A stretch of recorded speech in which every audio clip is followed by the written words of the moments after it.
Alright, so thanks for listening yet again. This will be of no use to you, because what you are is already beyond this poor quality video from a 22-year-old student in Oshawa, Ontario. So feel free to find something more interesting and just see that you are that in which everything happens anyway, including a boring non-duality video or more interesting content on YouTube. This stuff isn't necessarily boring or tedious, but for the mind that's seeking, it gets to the point of just being redundant. For me, it was getting ridiculous. I didn't really want to be continuing in this way. I wanted to just have fun. That was my essential wish. I just wanted to enjoy my life and not have to continually indulge myself in all this useless seeking, which I knew wouldn't work anyway. Intuitively, I had the sense that this is not going to work. This can't possibly work. That's the sense I always had. This endeavor of me pretending to be separate, which is what it always was, it was just a pretense. I'm pretending to be a separate person who really does need something else. If I felt like I was a parasite, I just attached myself to things and just had to suck the juice out of them to just give me a little boost of aliveness. Because I basically felt like I was half dead all the time. Because I didn't pay attention to the aliveness that's here. I was too busy focusing, it's like a funnel, just focusing into this tiny subset of aliveness called my life, my problematic life that I'm thinking about all day, obsessing about. I just couldn't bring myself to see that life is already full and complete, because I was just too addicted. So I just continually indulged more and more videos, more and more solutions that I thought would eventually work. Something must work at some point, eventually.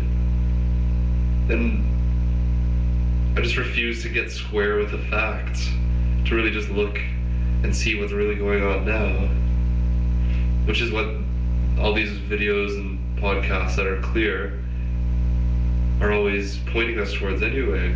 They're pointing us towards just investigating it for ourselves and looking into it directly, and not having to indulge in the storyline and screw around on the internet ad nauseum, because what we are is here and obvious anyway. It's easily recognizable because it's just presence. It's just present here. It doesn't move.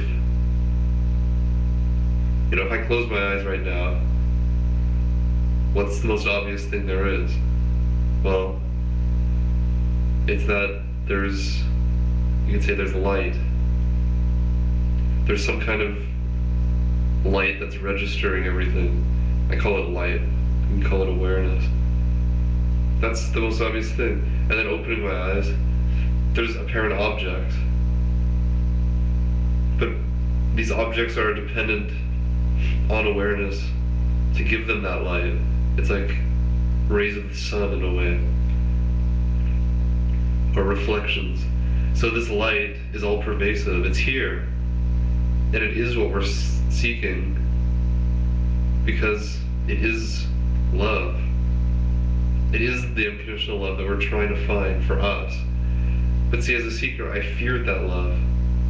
I was afraid of the power of that love, that it would just sort of split me in half, and I would be just dispersed out into everything. And in a way, that's what it felt like. So these feelings that are associated with quote-unquote awakening can be quite tumultuous. I felt like I was going crazy, or that something was wrong with me. But I just kept looking. I kept investigating this aliveness and the sense of me at the center of it, which turns out was not the case, thankfully. And it's the same. Nothing changes because this is the way it's been. if there was anything called time, this is the way it's been since day one, and this is what it will be till the last day, so to speak. This is the way it is now. Just presence in which things happen. Open space for a body, a room, a computer, all of that stuff to just appear. And that's all. That's all there is. And anything can happen. So we just look and see, well, what's the basic fact of our experience? And it has to be this awareness.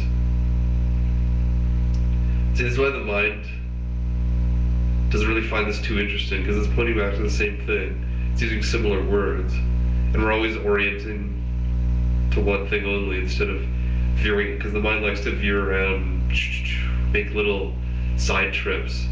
It's like if I want to drive north, 1 mile or something, and I know that it's good, there's something good there that I really would like, why wouldn't it just go? But of course, if I trust my mind, then I'll be veering off, oh, look at this. I want to look at the side issues first, the side trips, the scenic route maybe. But it's right here, it's just right there. And yet, I felt the need to always, what's this? I gotta look in my room first. Oh, what's this? What's over here?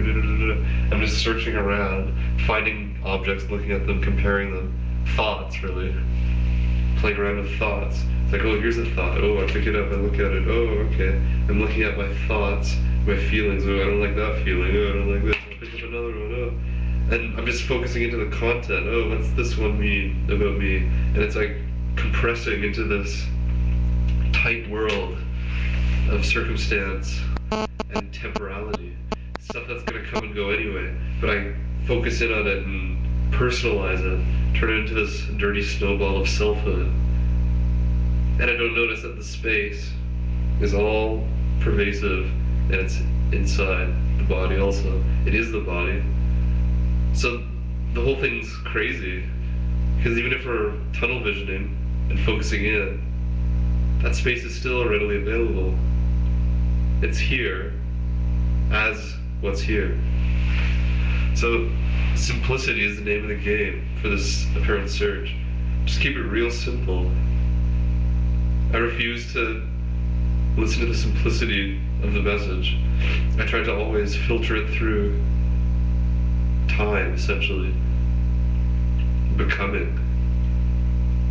I can become like them if I work hard enough. I couldn't accept that I am them. I am this same thing that all these masters and gurus are talking about. So this is simple. I mean, what's the trouble, really? If I don't think about it, or if there's no thoughts about it, because I have never been thinking.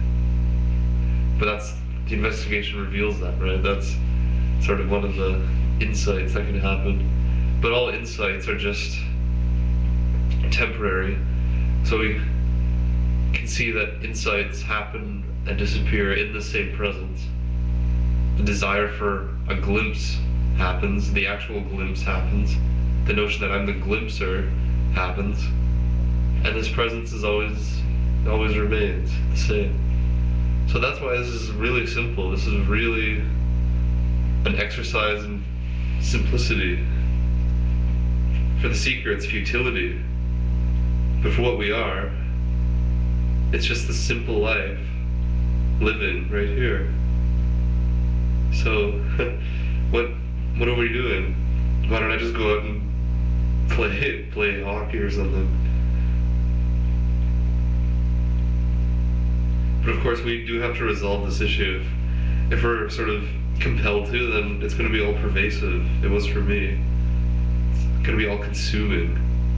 So I'll stop at nothing to resolve this, is what I felt. And then my life felt lackluster anyway. If I don't know who I am, it feels like life is just sort of, it's alright sometimes, it's not great all the time, it's just petering along. But this, recognizing what we are, is the life of childlikeness that we remember. So anyway, thanks so much for listening, and feel free to write or comment, and take care. Bye.